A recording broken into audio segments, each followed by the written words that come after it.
Assalamualaikum warahmatullahi wabarakatuh. Kepada seluruh presenter, harap mengubah namanya terlebih dahulu menjadi presenter underscore dan namanya. Jadi bisa mempermudah kita semua nantinya. Saya ulangi sekali lagi kepada seluruh presenter, harap terlebih dahulu mengubah namanya sebelum nama asli, di belakangnya ada presenter underscore baru nama sendiri. Terima kasih.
Oke.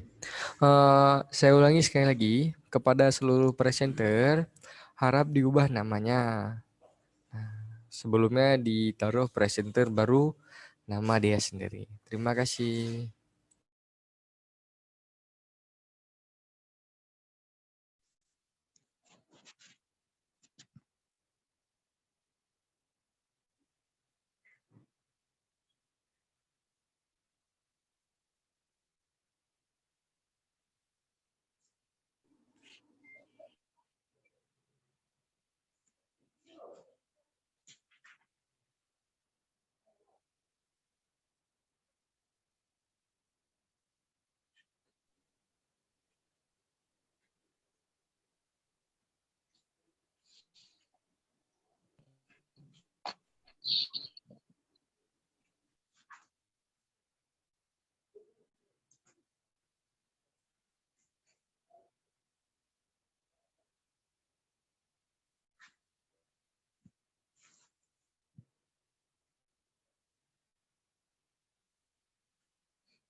Tapi kalau misalnya kita sama ngomong-ngomong gimana, Wan?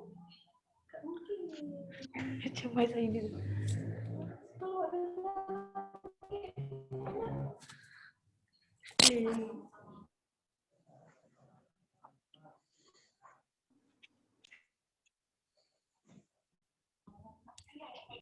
suara aku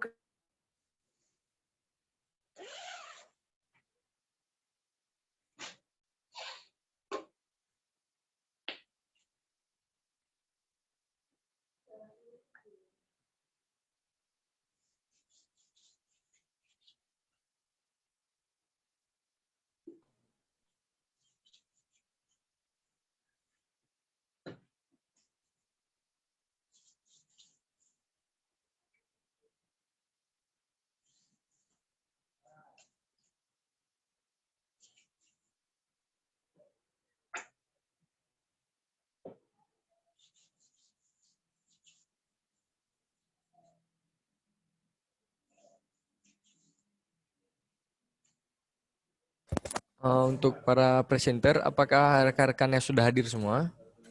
Apa masih ada yang belum hadir?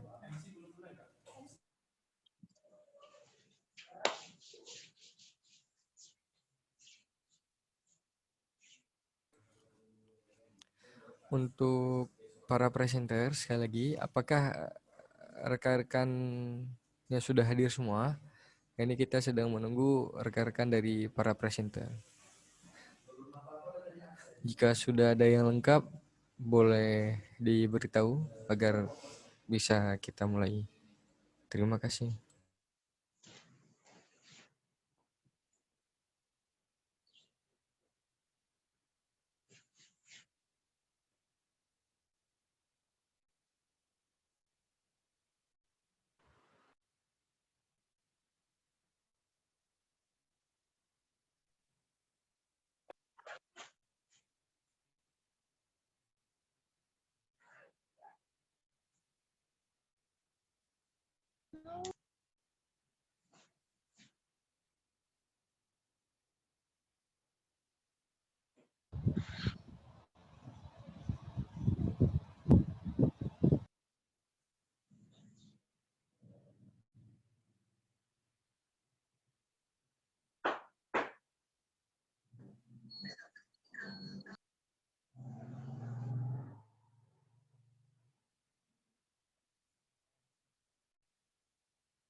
Saya ulangi sekali lagi, apakah ada yang sudah lengkap para rekan-rekan presenternya?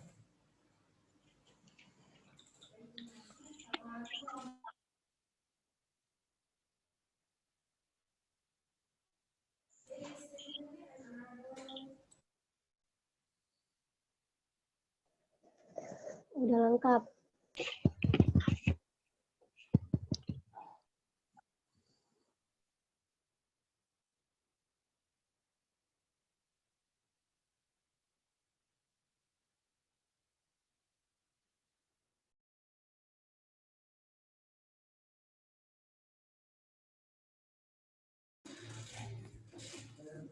Oke, baik. Sebelumnya mungkin akan saya panggilkan untuk mengecek para presenter. Untuk presenter yang pertama, Rena Dawirna, apakah ada? Ada. Riani Aisyah Manik, apakah ada? Ada. Rianda Rafiki, Ada. Ada Bang. Hadir, Rita hadir. Rita Elvira, Ada. uh, Khalisa Humaira,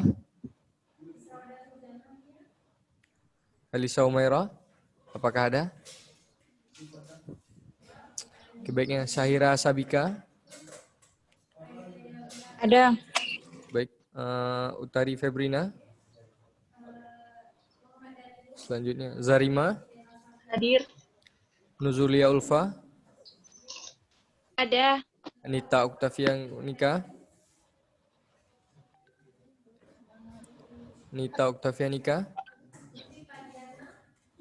Rahmatillah, Hadir. Ada. Rajulul Fuzari, Hadir Bang.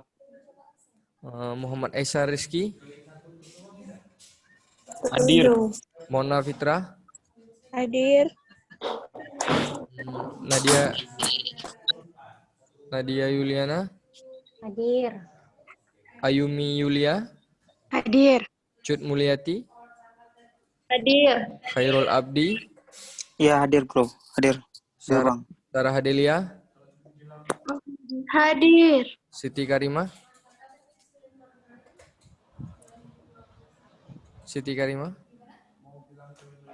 Oke, baik. Belum kayaknya. Oke.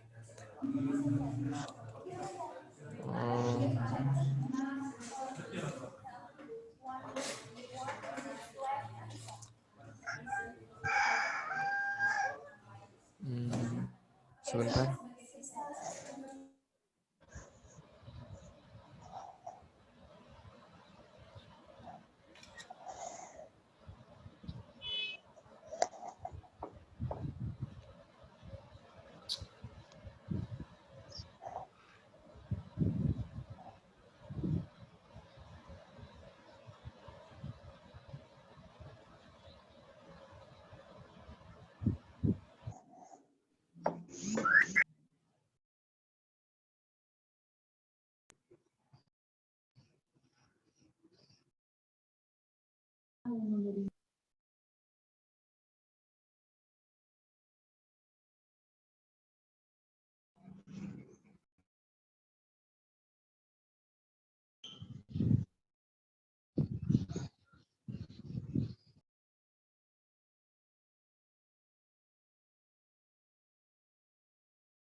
Mohon maaf, mungkin ada sedikit kendala teknikal di MC kita.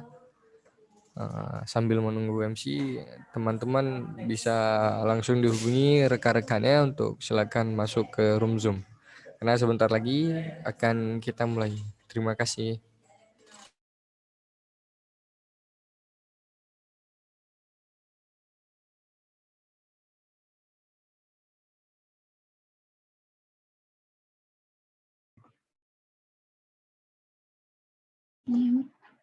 Boleh dengar tak? Ya, boleh. Alright, sorry. Banyak pula masalah hari ni. Oke, tak apa. Kita mula sebentar lagi ya. Sekejap. Alright, Assalamualaikum and good morning to all presenters and participants. Welcome to the Student Conference 2 Virtual International Conference on Islamic and Positive Psychology, Presentation Day 2. My name is Alia binti Huzair. I am from University Pendidikan Sultan Idris and I am your host for today. Before we proceed, do allow me to give you a brief explanation on the rules and regulation for the presentation to ensure a smooth flow of events. Can I have the rules and regulation, please?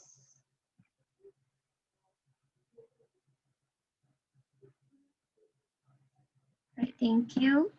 All right, first, the presenter must enter the Zoom room 5 minutes before the event begins. Presenter and participants are required to change their Zoom account name according to the following format. If you are the presenter, put presenter and your name. If you are the participant, put participant _ your name. Next, each presenter will be given 10 minutes maximum for your presentation. Please take note of this point. After all the presenters have completed their presentation, there will be a 15 minutes Q&A session. Presenters and participants are restricted to share their Zoom info with others who are not presenters or participants. During the presentation session, participants are advised to turn on their camera and mute the microphone. For presenters or participants that would like to address direct question, please use the raise hand icon and turn on both of your microphone and camera to respond or ask. If anything occurs, the participant can type their questions in the chat box. It is compulsory for the presenter to fill in the absent link at the end of every panel session within these 2 days of conference in order to receive the certificate, which means 1 link per day. The participants are very much welcome to make an interesting deduction or conclusion on your Instagram story after the event has ended. Be sure to tag @siteconference along with the hashtags and win your chance to receive the Best of the Day award. Lastly, please take note that at the end of the session, the operator we will have a photography session. And the session today will be recorded by the operator. And to make things easier, I will start the timer the moment the presenter starts speaking. And when I put the raise hand icon up, it means your time is up and you must wrap up your last sentences. Today we will be having 6 presentations. The first presentation will be by Rina Dewena, Riani Aisyah Manik, Rianda Rafiki, Rita Elvira. The next group will be Khalisa Humaira, Sahira As-Sabika, Utari Febrina, and Zarima. The third group, Nuruzulia Ulfa, Nita Octavianica, Rahmatillah, and Rajulul Huzari. The fourth group is Muhammad Aisyah Rizki, Mona Fitra, Nadia Yuliana. The fifth group is Ayumi Yulia, Chut Mulyati, Chut Rahmi, and Khairul Abdi Musni. And lastly will be Sarah Adilia, Siti Karima, and T. Raja Rashmatullah. All right, without further ado, I am now cordially inviting the first presenter for today. Please welcome.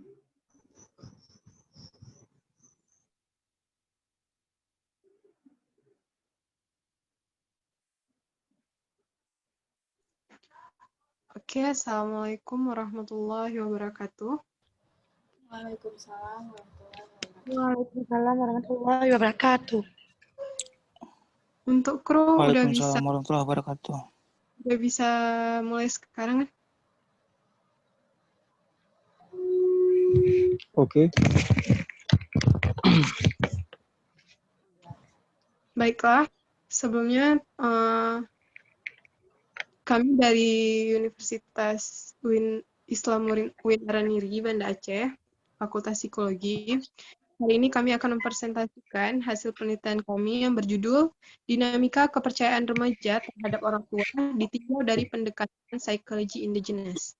Anggota kelompok saya ada Rita Elvira, Rianda Rafiki, dan Riani Alfimani. Dijelaskan oleh Rianda Rafiki. Assalamualaikum warahmatullahi wabarakatuh. Waalaikumsalam warahmatullahi wabarakatuh. Saya dan Vicky ingin memberitahu tentang tujuan penelitian kami. Di sini tujuannya yaitu untuk mengidentifikasi kebutuhan remaja terhadap gaya pola asuh orang tua, yaitu melalui pemahaman remaja akhir di kota Banda Aceh dan dengan mengetahui kepercayaan remaja. Kemudian di sini diharapkan dapat memberikan pengetahuan bagi orang tua tentang cara pengasuhan sehingga dapat meminimalisir konflik yang sering muncul saat orang tua melakukan pengasuhan terhadap remaja. Kemudian di sini jumlah responden berkisar 36 orang mahasiswa yang berasal dari UIN Araniri yang termasuk dalam kategori remaja akhir yang berumur 18 sampai 22 tahun. Kemudian responden terdiri dari 10 orang laki-laki dan 26 orang perempuan. Di sini peneliti mengadaptasi 5 kategori parenting belief, yaitu yang pertama directing, yaitu mengarahkan, kemudian accepting, menerima, dan nurturing, memelihara, kemudian mentoring, yaitu mendewasakan, dan yang terakhir modeling, memberi contoh. Kemudian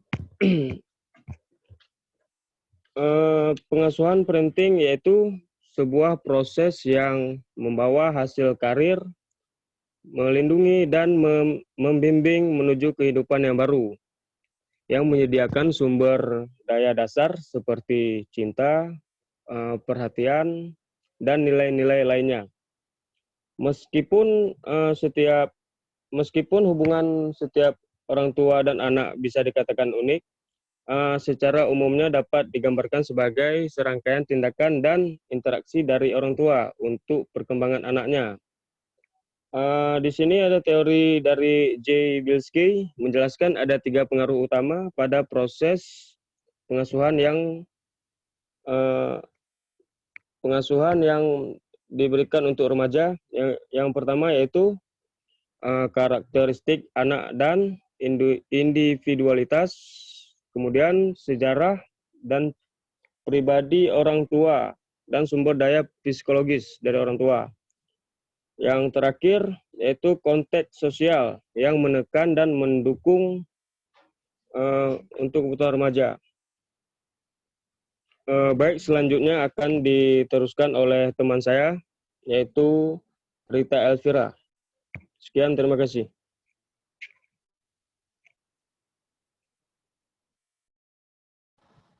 Baik, Assalamualaikum warahmatullahi wabarakatuh.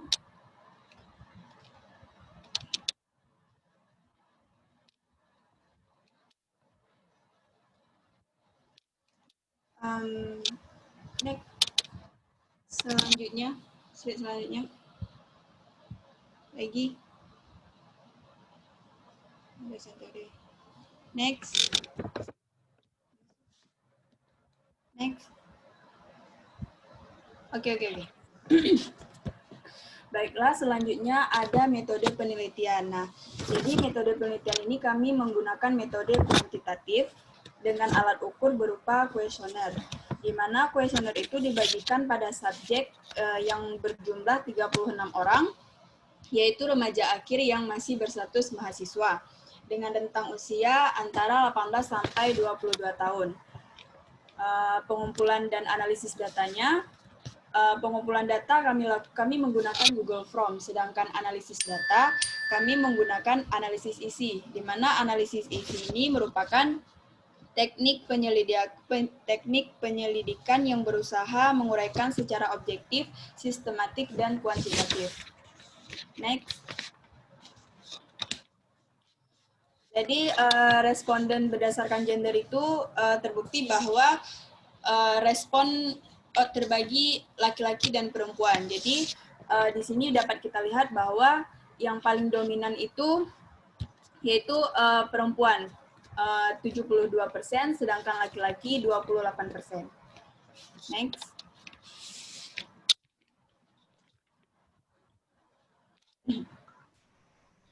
Berikut ada beberapa pertanyaan yang diajukan pada Google Form.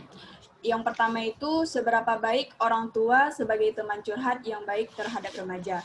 Jawaban pertama sangat setuju, setuju, tidak setuju, dan sangat tidak setuju. Jadi di sini yang paling dominan itu setuju, yaitu 72%. Next.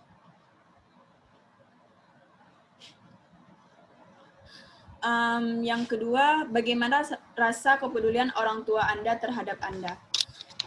Jawaban pertama, orang tua saya tidak pernah menunjukkan kepeduliannya.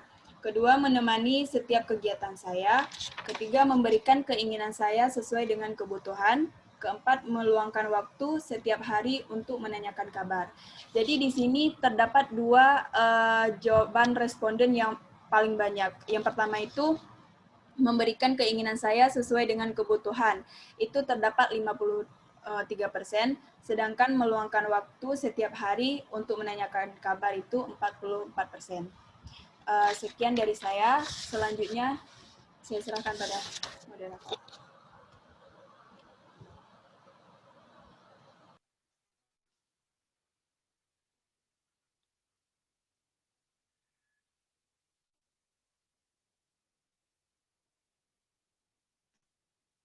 Baik, selanjutnya ada presentase kebebasan yang diberikan orang tua terhadap remaja. Jadi, dari banyaknya kuesioner yang dibagikan, ada sekitar 19% yang sangat setuju, ada 31% yang setuju, dan 42% tidak setuju, dan hanya 8% yang sangat tidak setuju. Dan ada persentase secara orang tua mengasuh remaja. Jadi ada sebanyak 81% memberikan asuhan dengan baik, dan ada sekitar 5% yang memberikan asuhan secara tegas, dan 8% memberikan asuhan secara demokratis, dan hanya 6% yang memberikan asuhan secara religiusitas. Ada persentase model yang ditiru remaja dalam diri orang tua. Jadi sebanyak 36% remaja yang ditiru remaja dari orang tuanya ada sifat pekerja kerasnya, dan 18% dari sifat sabarnya, dan 31% dari sifat penyayang, dan 15% sifat bertanggung jawabnya.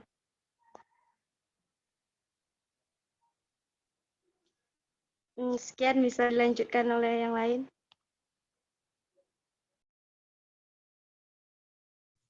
Baiklah, terima kasih untuk rekan-rekan saya sebelumnya.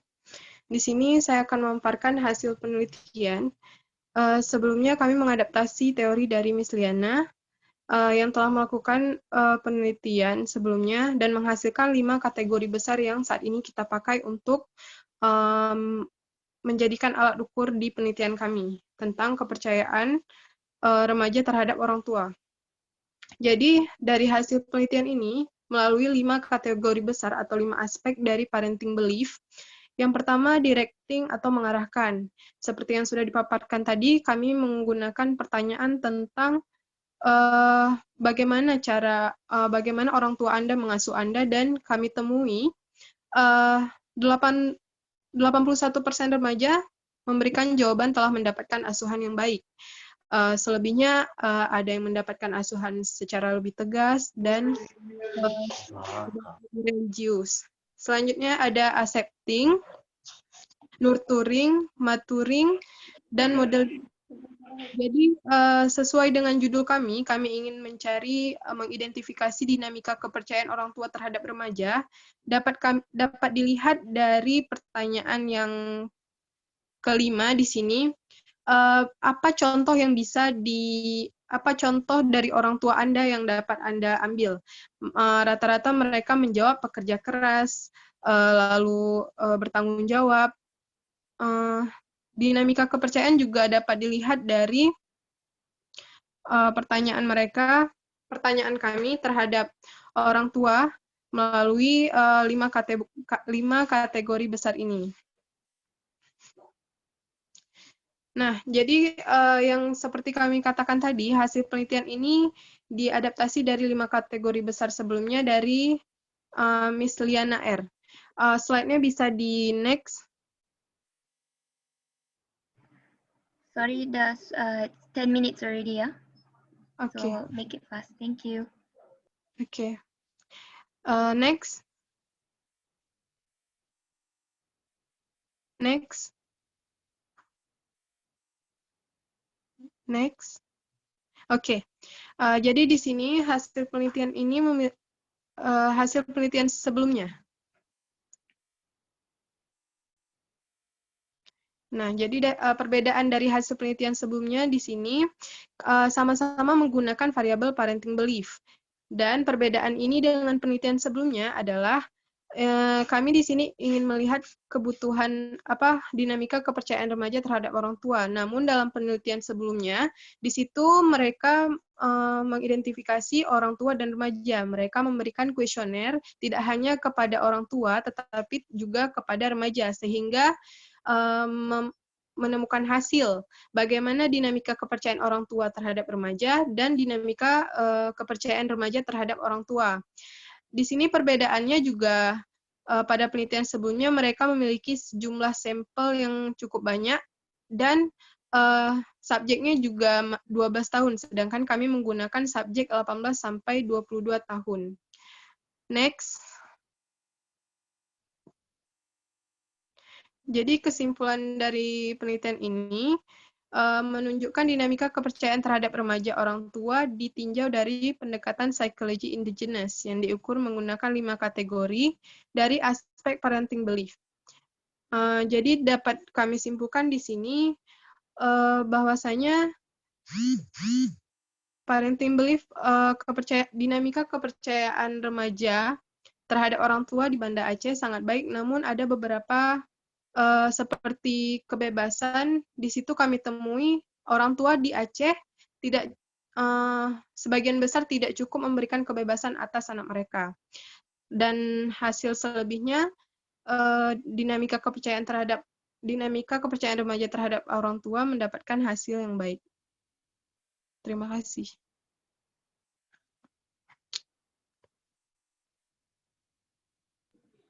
Okay, thank you to the first presenters. Thank you so much for the presentation. Let's move on to the second group with their title Dinamika Kebersyukuran Mahasiswa Aceh pada masa pandemik COVID-19, pendekatan psikologi indigenous. Please welcome second group.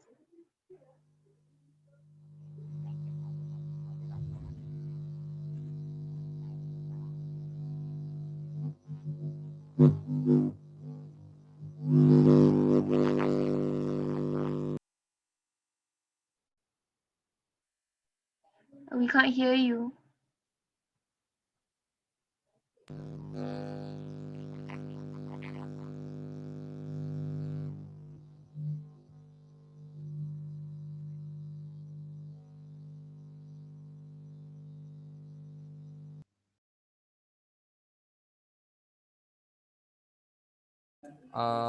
Mungkin ada kesalahan sebentar.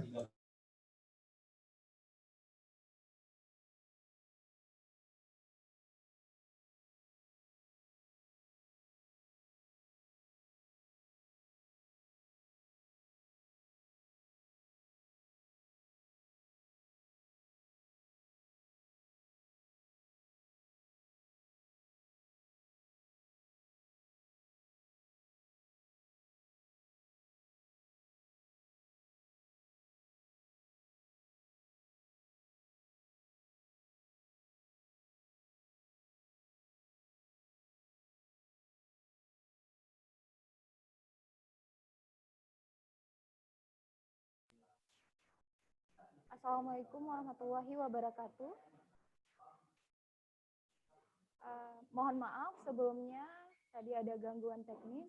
Saya ucapkan terima kasih kepada MC dan saya persilahkan kepada operator untuk menampilkan slide PowerPoint kami.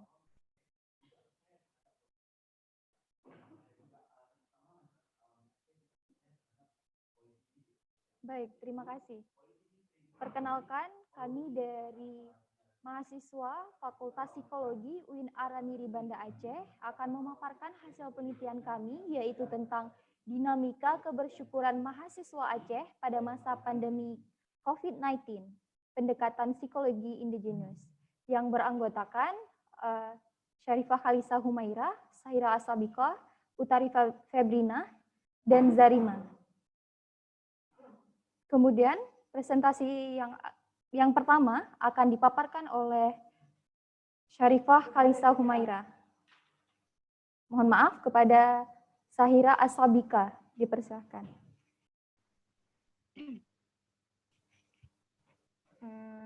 Yang pertama itu ada latar belakang masalah.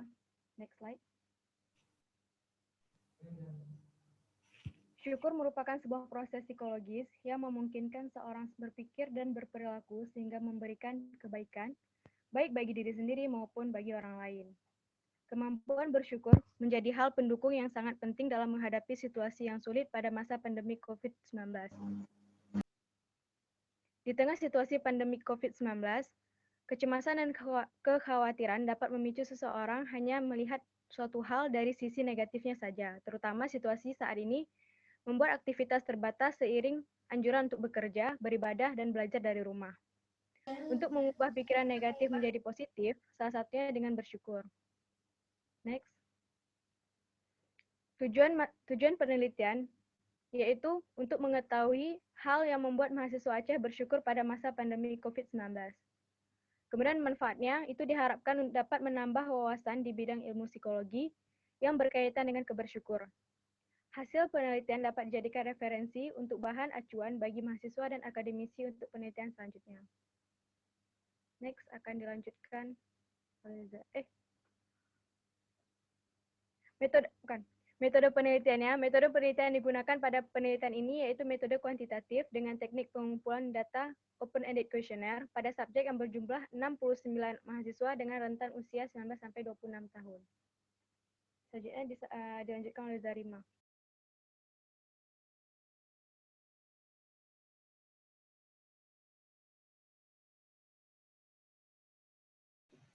Baik, saya akan melanjutkan yang dipaparkan oleh teman saya sebelumnya.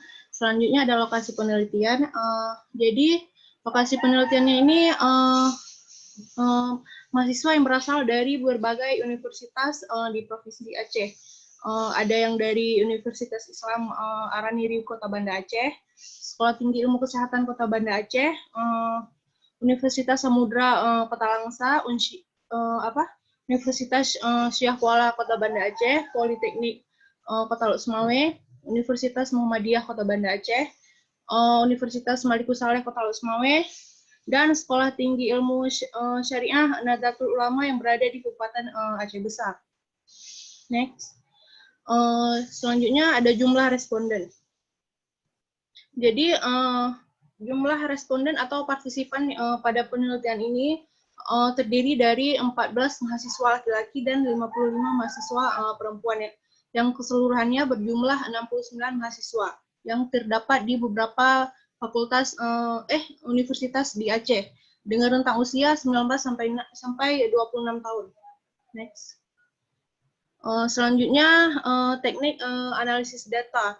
Ya, teknik analisis data pada penelitian ini digunakan yaitu open coding, yaitu proses mengkategorisasikan data yang didapatkan. Jadi data yang didapat lalu dibaca, dianalisis, dan diuraikan dengan open coding, di mana diperoleh beberapa hal, yaitu presentase tingkat kepercayaan, pendapat, frekuensi kebersyukuran, dan hikmah yang dirasakan oleh mahasiswa Aceh selama pandemi COVID-19 atau COVID-19. Selanjutnya akan dijelaskan oleh teman saya.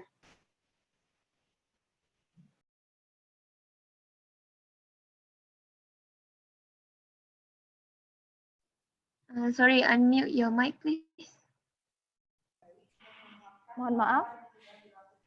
Jadi hasil penelitian yang kami lakukan dikategorisasikan ke dalam beberapa kategori seperti yang telah dipaparkan sebelumnya, yaitu ada kategori kepercayaan mahasiswa Aceh terhadap adanya COVID-19, kemudian hal yang membuat mahasiswa Aceh bersyukur, hikmah yang dirasakan selama pandemi COVID-19, cara mahasiswa Aceh bersyukur, dan frekuensi mahasiswa Aceh dalam bersyukur.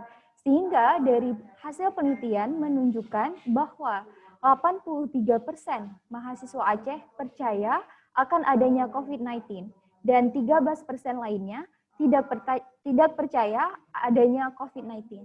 Next slide. Kemudian, 35% dari mahasiswa Aceh berpendapat bahwa COVID-19 meresahkan. 30% lainnya berpendapat bahwa COVID-19 berbahaya, 19% menganggap bahwa COVID-19 memberikan dampak positif, namun 13% tidak memiliki kesan terhadap virus tersebut, dan 3% lainnya berpendapat bahwa COVID-19 ini memberikan dampak negatif. Kemudian, hasil penelitian juga menunjukkan hal yang membuat mahasiswa Aceh bersyukur selama pandemi COVID-19 itu adalah karena dapat berkumpul dengan keluarga.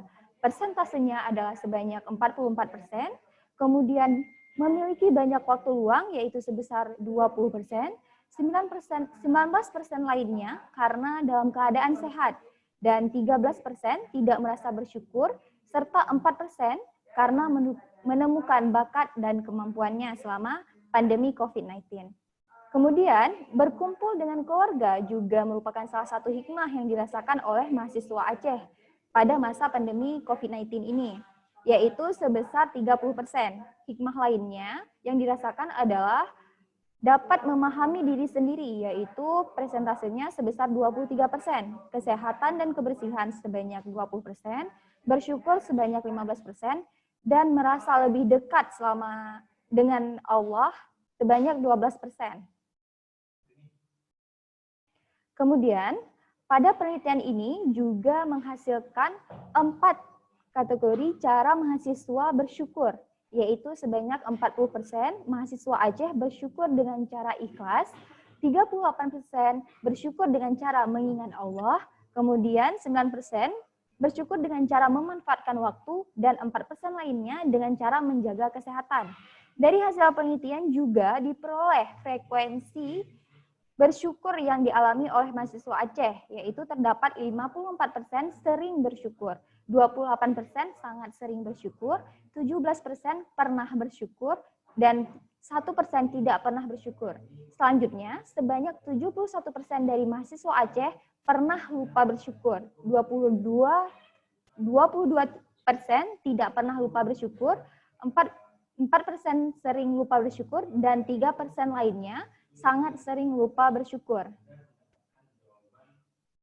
Sehingga berdasarkan tujuan dari penelitian kami simpulkan bahwa kemampuan bersyukur menjadi hal pendukung yang sangat penting dalam menghadapi situasi yang sulit pada masa pandemi COVID-19 ini. Sehingga hasil dari penelitian kami menunjukkan 83% mahasiswa Aceh percaya adanya COVID-19 dan 13% lainnya tidak percaya adanya COVID-19. Hal yang membuat mahasiswa Aceh atau alasan yang membuat mahasiswa Aceh tetap bersyukur pada masa pandemi COVID-19 ini karena dapat berkumpul dengan keluarga sebanyak 44%, kemudian mereka memiliki waktu luang sebesar 20%, 19% lainnya karena dalam keadaan sehat, 13% mereka tidak bersyukur, dan 4% mereka menemukan bakat dan kemampuannya selama pandemi COVID-19 tersebut. Sekian presentasi dari kelompok kami, saya kembalikan kepada moderator. Assalamualaikum warahmatullahi wabarakatuh. Thank you to the second presenter. What a short and simple presentation with the right points. Before we proceed with the third group, just a warm reminder that if you have any questions, please put them in the chat box, or please be ready for the Q&A session at the end. And for the next presenters, please make sure you do your presentation within 10 minutes. All right, let's welcome the third presenter, third group, with their title Dinamika Kebahagiaan Ibu Rumah Tangga dalam Menghadapi Makna Hidup ditinjau dari Psikologi Indigenous. Please welcome. Guru bisa tunjukin share PPT-nya?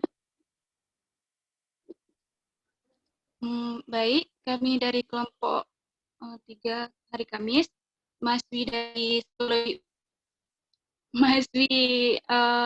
Win Araniri, Banda Aceh, yang berjudulkan Dinamika Kebahagiaan Ibu Rumah Tangga dalam Menghadapi Makna Hidup ditinjau dari Psikologi Indigenous, yang beranggotakan Nita Oktavianika, Rahmatillah, dan Rajul Fuzari. Next slide. Baik, ada latar belakang masalahnya. Kebahagiaan adalah keadaan psikologis yang positif yang di mana seseorang memiliki emosi positif berupa kepuasan hidup dan juga pikiran dan perasaan yang positif terhadap kehidupan yang dijalaninya. Penelitian ini dilakukan di beberapa daerah di Aceh dengan 31 responden. Semuanya wanita yang sudah menikah di atas 5 tahun. Tujuan penelitian ini untuk mengetahui kebahagiaan ibu rumah tangga dalam menghadapi makna hidup ditinjau dari sudut pandang indigenous. Selanjutnya, tujuan penelitian untuk mengetahui makna kebahagiaan ibu rumah tangga dalam menghadapi makna hidup ditinjau dari psikologi indigenous. Manfaat penelitian kami bisa melihat kebahagiaan ibu rumah tangga dalam menghadapi makna hidup, bisa jadi sebagai bahan pelajaran, bisa menjadi referensi bagi penelitian selanjutnya. Next. Selanjutnya akan dijelaskan oleh rekan saya, Rahmatillah.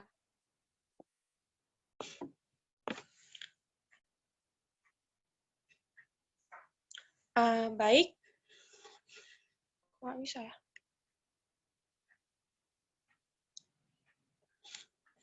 Baik, saya akan menjelaskan tentang teori indigenous psychology. Indigenous psychology yang merupakan kajian mengenai perilaku maupun mental manusia yang bersifat pribumi, menekankan kajian fenomena psikologi dalam konteks keluarga, filosofis, politik, sosial, ekologi, religius, dan kulturasi. Nah, jadi kebahagiaan adalah keadaan psikologis yang positif di mana seseorang memiliki emosi positif merupakan kepuasan hidup dan juga perasaan yang positif terhadap kehidupan yang dijalaninya. Next.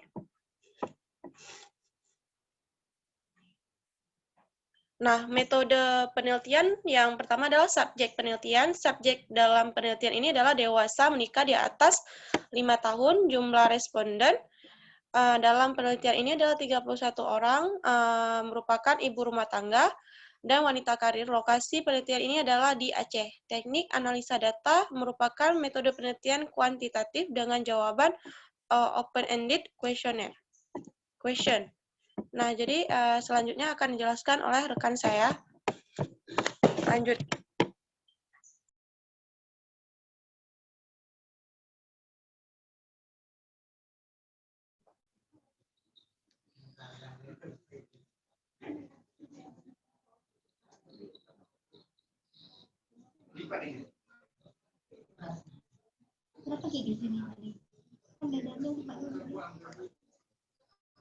Baik, selanjutnya hasil responden.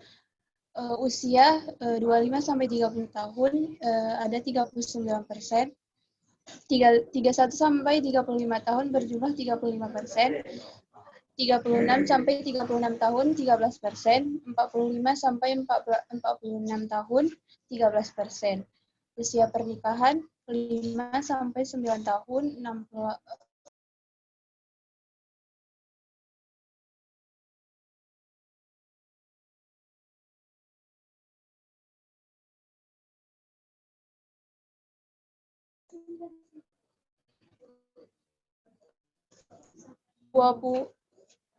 Sepuluh 10 sampai 13 tahun 23%, 17 tahun 3%, 20, 21, 26 tahun 10%.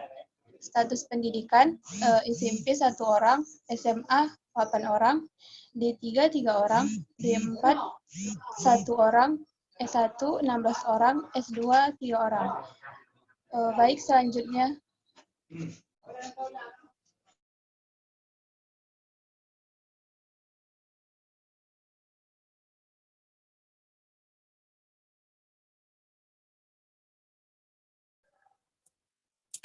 Oke, selanjutnya saya akan menjelaskan tentang hasil penelitian. Jadi dari 31 responden ibu rumah tangga yang mengisi kuesioner data yang didapat kebahagiaan ibu rumah tangga dalam menghadapi makna hidup di Aceh dalam ikatan keluarga mencapai 62%, dalam lingkungan sosial 69%, sikap spiritual ibu rumah tangga 48%, pencapaian pribadi dan prestasi 38%, dan ibu rumah tangga dalam pencapaian mendidik anak sebanyak 41%. Oke, next.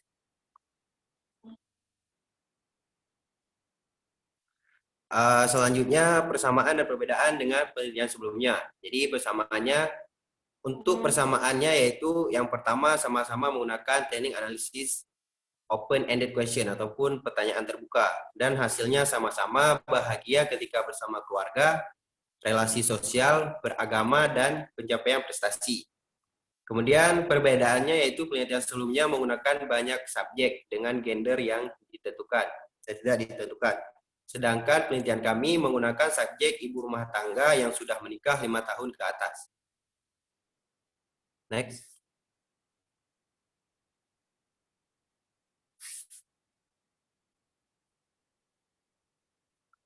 Jadi dari hasil penelitian kami dapat disimpulkan bahwa kebahagiaan ibu rumah tangga di Aceh cenderung bahagia ketika bersama keluarga dan akan menghindari tetangga yang membuat subjek tidak nyaman dalam menghadapi hidup. Jadi mungkin hanya sekian presentasi dari kelompok kami. Sekian dan terima kasih. All right, thank you. Group number presentation number 3. Well then, next we will move to group number 4 with their title Makna Kebahagiaan Dewasa Single Ditinjau dari Psikologi Indigenous. The floor is yours.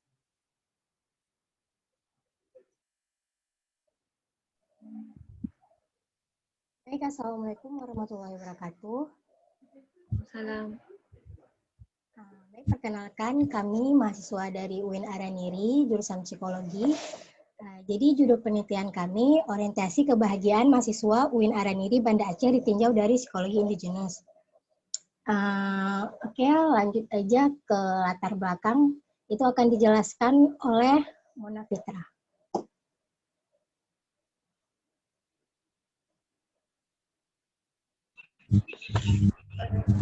Baik, saya akan menjelaskan latar belakang dari penelitian ini. Sebagian besar individu percaya bahwa kebahagiaan merupakan hal yang bermakna dan sangat diinginkan. Namun, Usaha untuk mencapai kebahagiaan itu dilakukan individu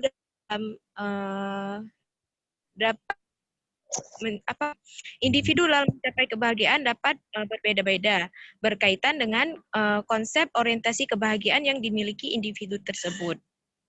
Oke, next.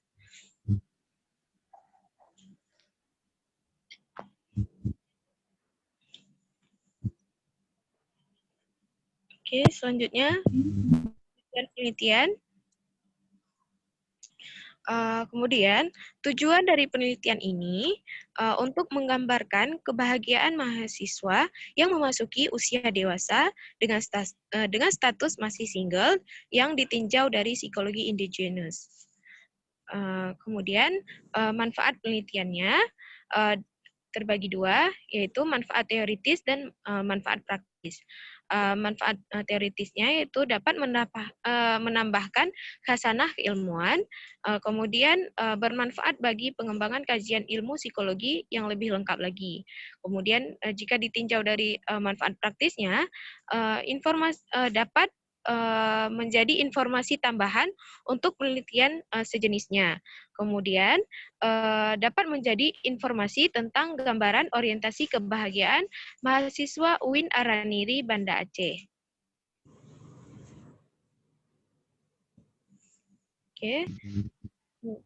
Oke, tentang teori, kami memakai teori Seligman tahun 2002. Salah seorang pendiri aliran positif psikologi mendefinisikan kebahagiaan sebagai muatan emosi dan aktivitas positif. Menurut Anggoro dan Widiarso 2010 menyebutkan kebahagiaan terpenuhinya ikatan kekeluargaan seperti dukungan fisik maupun moral, keinginan dan cita-cita pribadi yang ingin dicapai oleh individu, relasi sosial yang baik antara individu, orang lain dengan lingkungannya, dan kebutuhan spiritual individu tercukupi. Jadi kebahagiaan adalah suatu keadaan pikiran atau perasaan yang ditandai dengan kecukupan hingga kesenangan, cinta, kepuasan, kenikmatan, atau kegembiraan yang intens.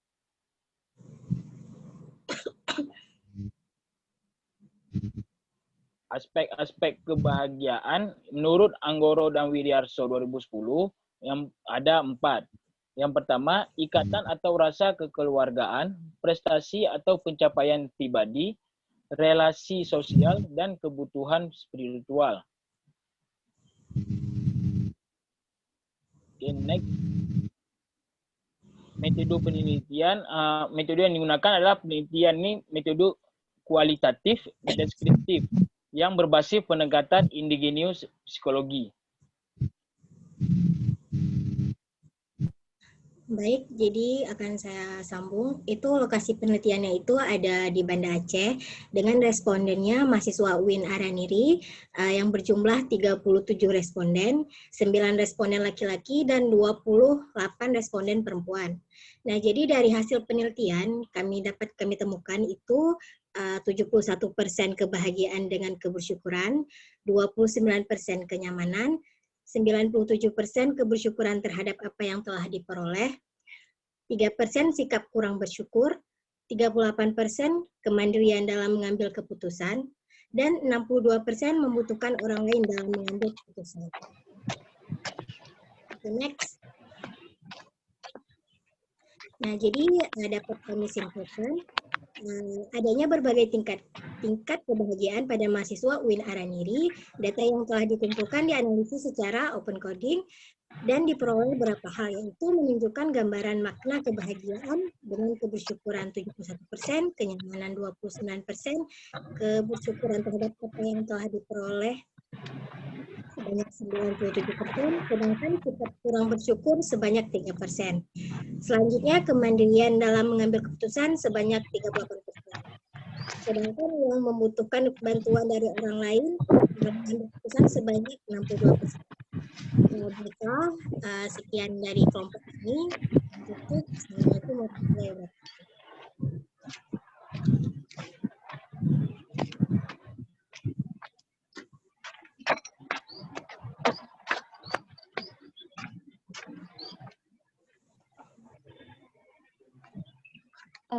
Done. All right, thank you. Group number 4. Let's move on to the next group straight away. Group number 5 with their title Pemaknaan Qanaah pada laki-laki dan perempuan di Kota Bandar Aceh, Analisa Psikologi Indigenous. Please welcome the 5th group.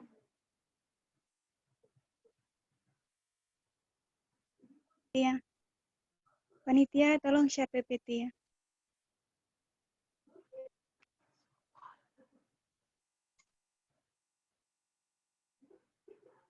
Baik, Assalamualaikum warahmatullahi wabarakatuh.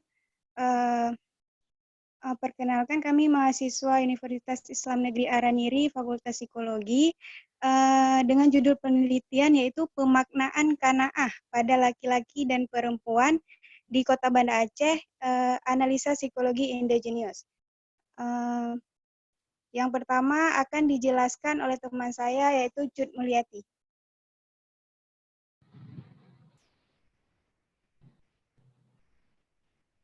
Baik, Assalamualaikum warahmatullahi wabarakatuh. Saya akan menjelaskan pokok pembahasan yang pertama, yaitu masuk ke latar belakang masalah. Qanaah merupakan sifat terpuji yang mencerminkan perilaku rela, merasa berkecukupan, sabar, ikhlas, serta tawakal kepada Allah Subhanahu wa Ta'ala. Nah, penelitian ini dilakukan di Kota Banda Aceh dengan 35 responden, 26% laki-laki dan sebanyak 74% perempuan. Next. Nah, tujuan dan manfaat penelitian.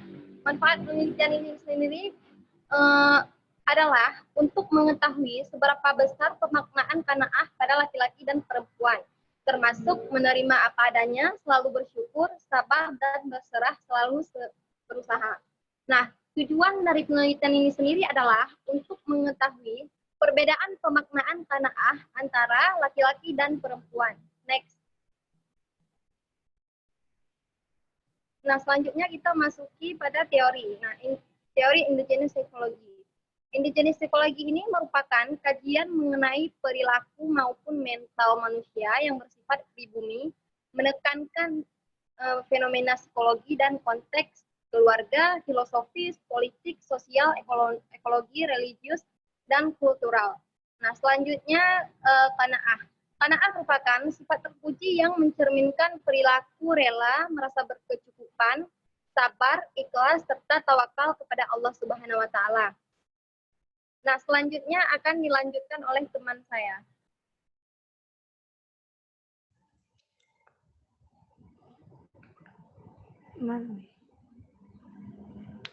Selanjutnya, lokasi penelitian kami adalah di Kota Banda Aceh. Dengan responden 35 responden yang terdiri dari 9 laki-laki dan 26 perempuan. Teknik analisa kualitatif pada jawaban open-ended question. Kemudian,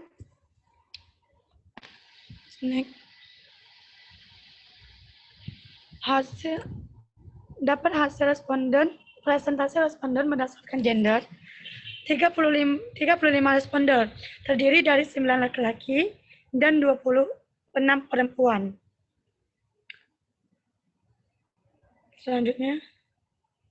Selanjutnya akan dilanjutkan oleh teman saya.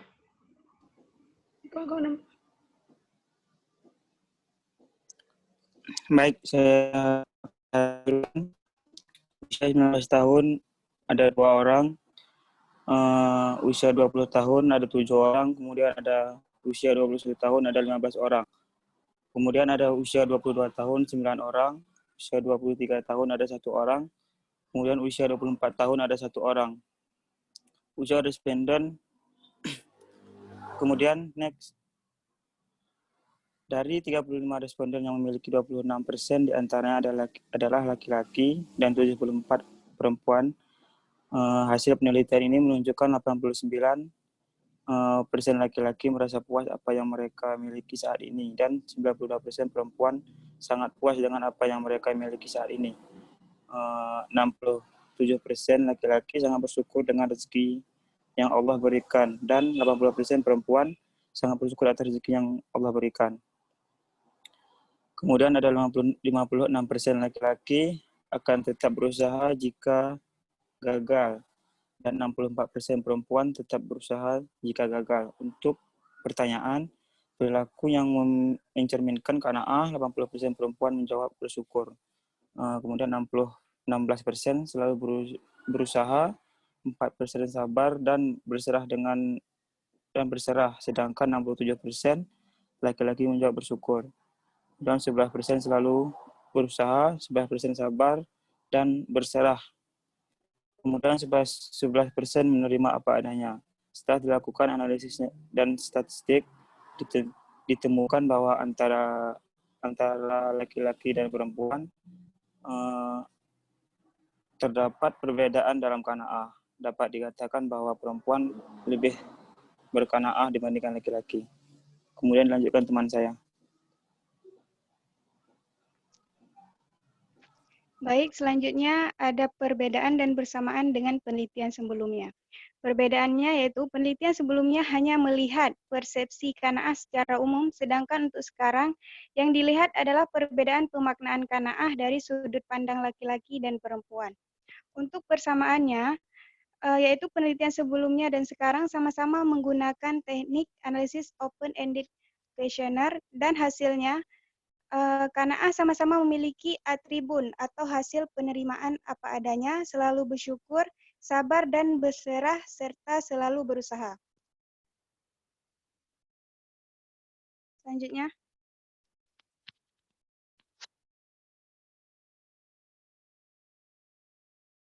Baik. Sekian dari presentasi kelompok kami akhiri. Assalamualaikum warahmatullahi wabarakatuh.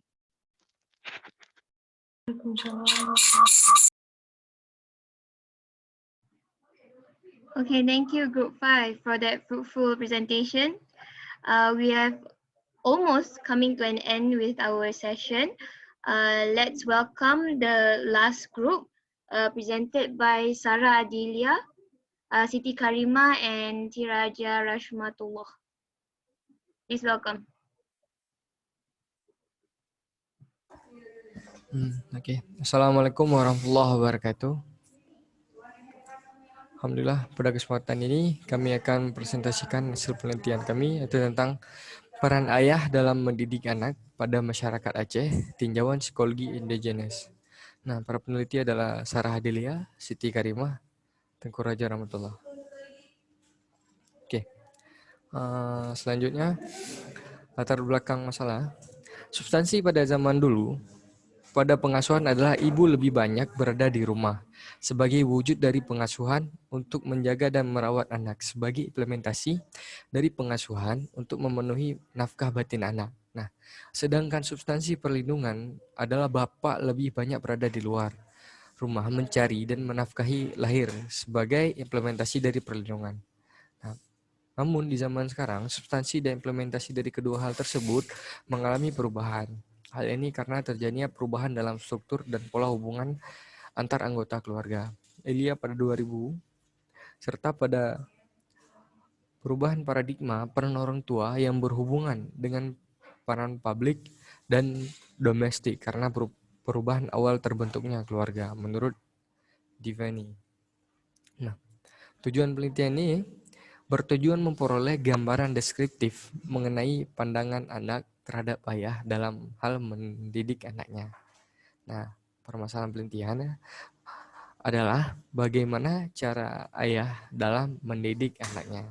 Oke, selanjutnya manfaat penelitian ini adalah secara teoritis dapat menambah wawasan dalam bidang psikologi indigenes yang berkaitan dengan tema peran ayah dalam mendidik anak, serta dapat dijadikan masukan dalam penelitian selanjutnya yang serupa. Nah, manfaat praktisnya sebagai bahan referensi baik dalam penelitian selanjutnya maupun sebagai bahan bacaan.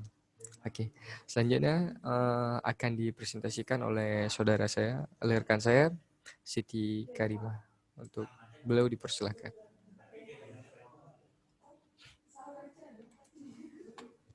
Oke, baiklah.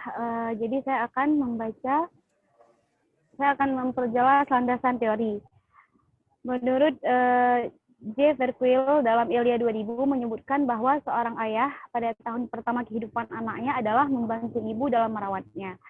Bekerja sama antara keluarga dan masyarakat Ayah juga memperkenalkan dan membimbing anaknya untuk mengarungi dunia luar atau kehidupan bermasyarakat.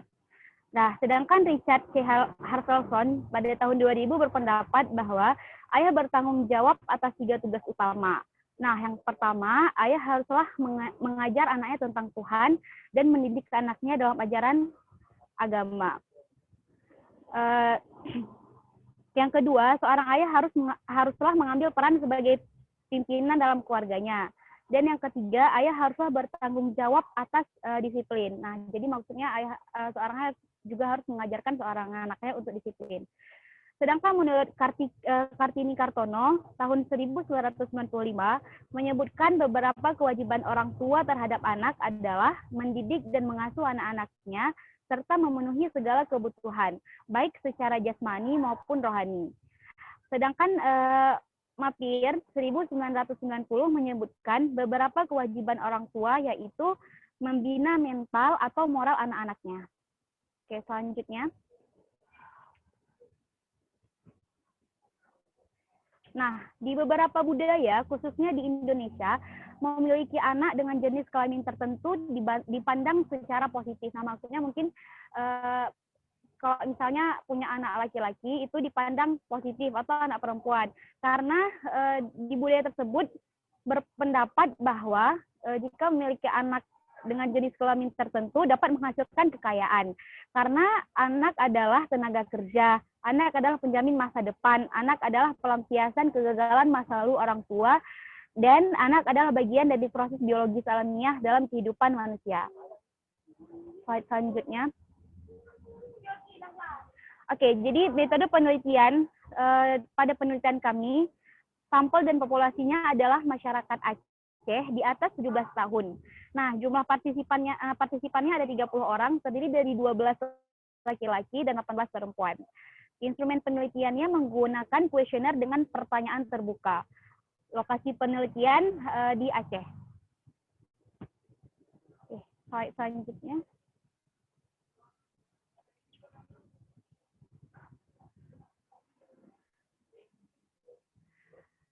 Oke, teknik analisis data adalah pengolahan data menggunakan analisis deskriptif dengan pendekatan indigenous. Nah, jadi dengan cara mengkategorikan jawaban responden, kemudian menganalisis menggunakan Microsoft Excel, lalu jawaban responden dipresentasekan. Slide selanjutnya akan dipaparkan oleh teman kami.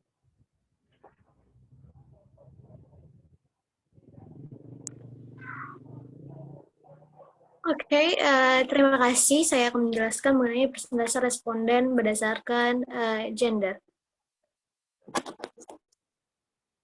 Kedengeran nggak? Dengar. Dengar. Kedengeran. Di sini dalam penelitian ini sebagian besar respondennya itu adalah perempuan, yaitu sekitar 60% dan laki-laki 40%. Next. Oke, asal daerah kami mengambil daerah Aceh, di mana terdiri Aceh Besar, PD, Aceh Selatan, Banda Aceh, Karo, dan Aceh Tengah. Selanjutnya. Next.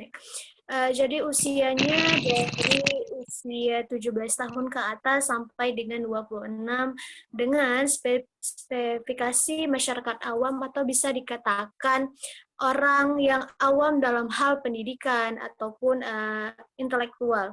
Selanjutnya. Oke. Di sini jenis pekerjaan dari responden kami sebagian besar adalah pengangguran, penjahit, petani, tukang cor atau tukang fotokopi, jaga PS, jual pulsa, dan pedagang. Oke, kita bahas mengenai hasil penelitian dan pembahasan. Jadi, yang pertama, secara keseluruhan hasil penelitian ini diperoleh hasil kebutuhan afeksi sekitar 46%, pengasuhan 32%, dan dukungan finansial. Next. Oke, di bagian sini kebutuhan afeksi di sini dirangkum seperti membahagiakan, memberi rasa aman, serta memberikan perhatian pada saat sakit, pengasuhan mengenai mengingatkan, mengajarkan, serta menjaga. Yang ketiga adalah dukungan finansial, yaitu bagaimana apakah ayah bertanggung jawab dalam hal memberi makan, memberi uang jajan, ataupun memenuhi kebutuhan. Jadi sebelum dihasilkan persentase yang di atas, yang kebutuhan afeksi, pengasuhan, dan dukungan finansial, sebelumnya itu kami mengkategorikan setiap jawaban responden ke dalam kategori yang kecil. Contohnya seperti ini. Kebutuhan afeksi di sini diperoleh bahwa semua responden sebagian menjawab bahwa ayah itu sangat membahagiakan kami sekitar 36%, dan menjaga ketika sakit sekitar 28%, dan memberikan rasa nyaman 36%. Karena di sini khususnya orang Indonesia dia masih berpikiran bahwa hanya ibu yang bisa memberikan pendidikan ataupun mendidik anak. Namun dengan perubahan pada zaman sekarang, peran ayah sangat berperan penting dalam keberhasilan seorang anak ataupun dia mendidik anak sebagai insan yang berkarakter bagus ataupun yang berkarakter baik. Di sini bagian pengasuhan di sini lebih kepada ketika melakukan kesalahan. Di sini responden menjawab tentang bagaimana sih responden orang tua khususnya ayah dalam hal pergaulan. Misalnya di sini ayah akan meminta maaf kepada anaknya sekitar 7%, menasehati anaknya sekitar 44%, dan menegur dalam sebesar 20%. Melibas di sini artinya adalah memukul sekitar 3%, dan dengan cara marah 23%. Khususnya di Indonesia ataupun di Aceh, menasehati itu adalah hal yang utama bagi masyarakat Aceh. Namun di sini juga ayah juga akan meminta maaf, mungkin ada perkataan yang tidak diinginkan. Di sini ada dukungan finansial.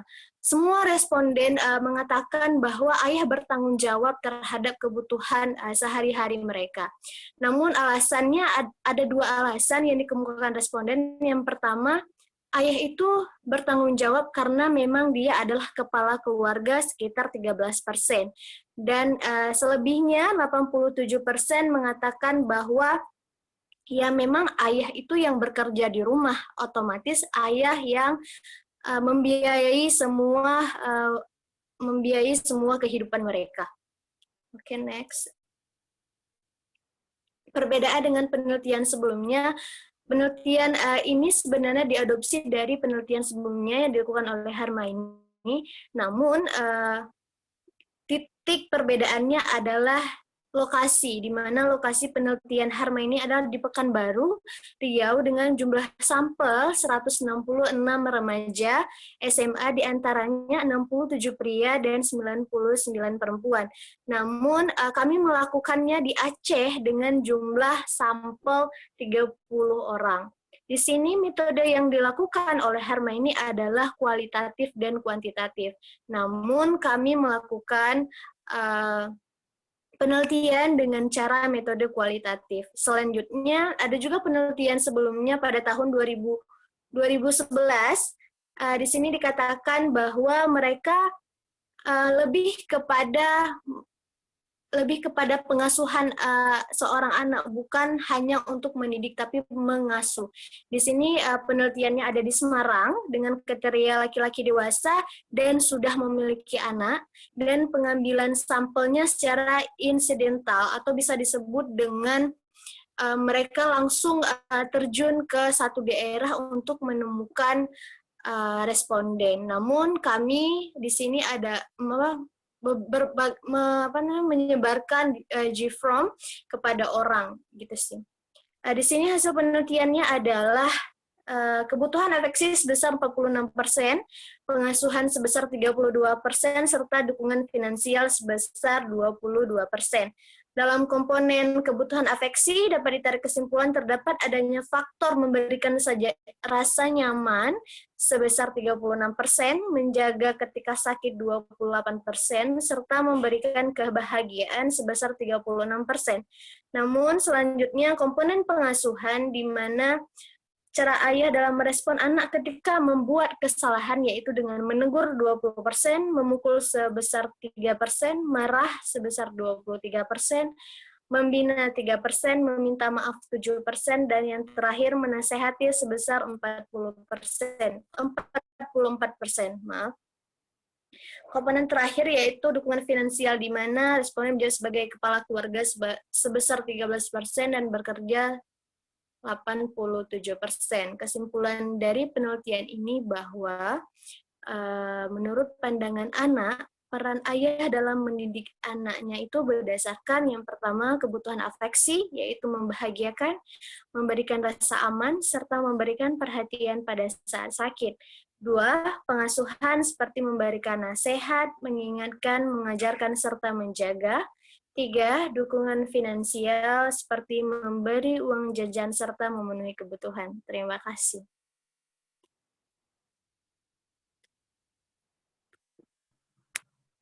Thank you to the last presenters. Congratulations to all presenters. You are done with your presentation. Good job. All right. Now let's just move on to the next session, which is the Q&A session. We are open if there is any questions regarding the presentation just now. If anyone has any question, you can unmute your mic or put it in the chat box.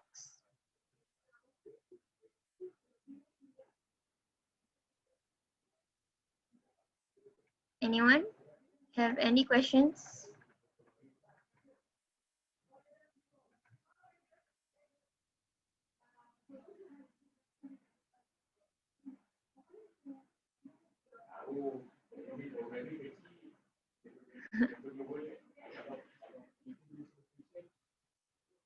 All right, if there's no questions, I have to ask the questions then. So actually I have one question for group number 2 just now. You measured cara bersyukur. So how do you measure them?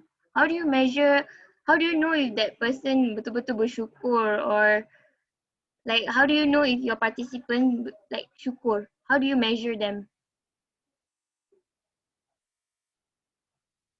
Group number 2, anyone from there?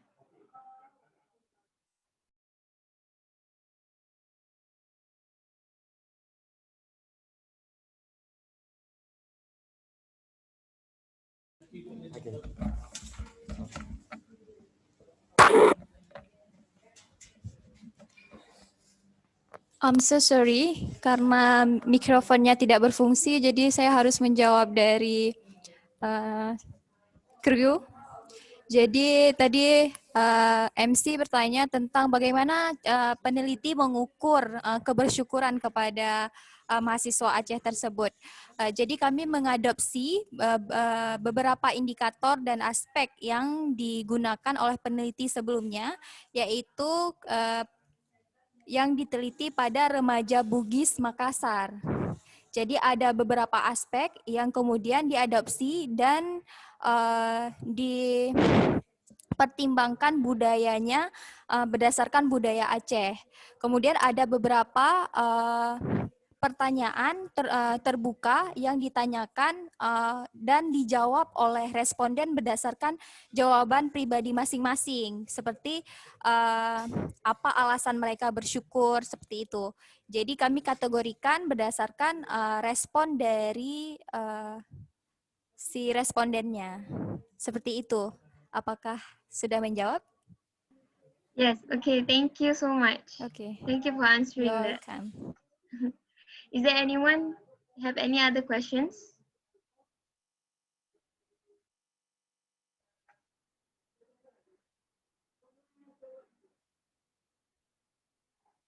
All right, since no one have any other questions, before we end, here's a warm reminder for the presenters to fill in the absent link in order to receive your certificate. The absent link will be given by the operator in the chat box.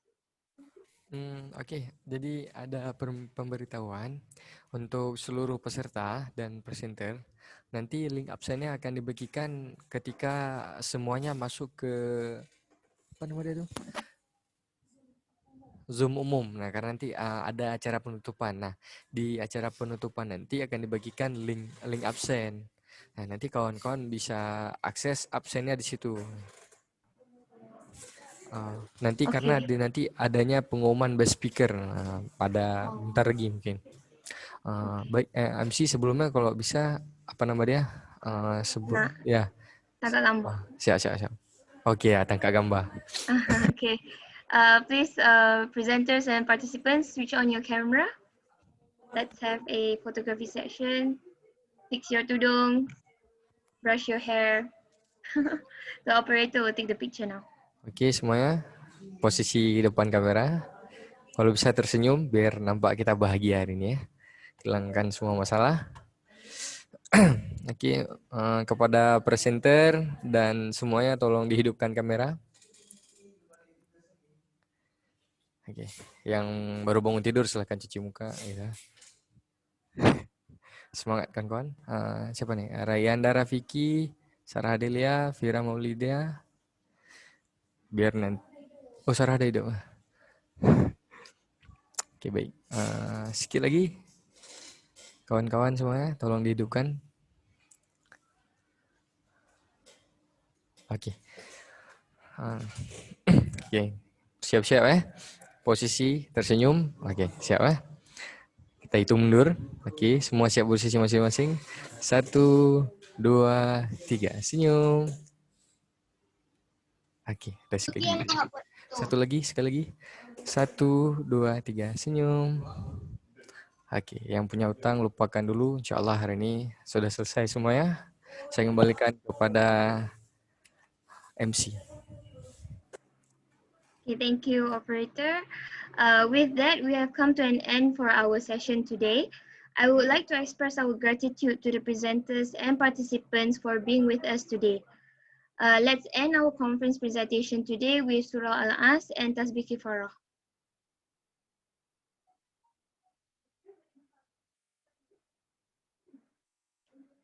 Amin, amin, ya Rabbal Alamin.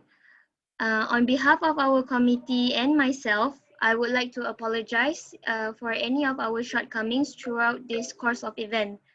Thank you, everybody, presenters and participants. Please go to the closing ceremony for the closing ceremony.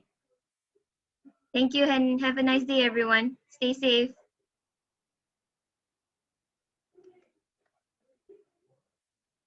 See you all in the main group. Oke, jangan lupa masuk ke Zoom satu lagi biar bisa absen langsung ambil sertifikat. Insyaallah. Pahala dapat kan insyaallah.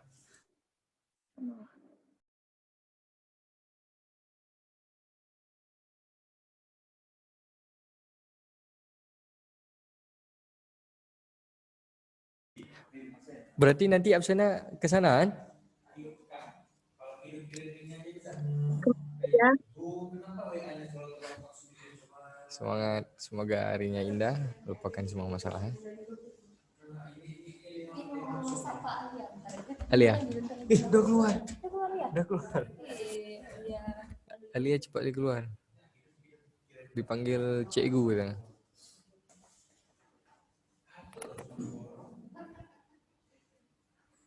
Raja. Wan. Gimana absennya di mana? Absennya nanti dikasih di link Zoom. Jadi kan ada Zoom satu lagi nanti. Ada dapat nggak linknya? Mesti kali ya Allah. Nah, itu dia di panel umum. Itu dari panitia syarat dan ketentuan. Thank you. Oke, thank you. Semangat. Oke. Allahu Akbar.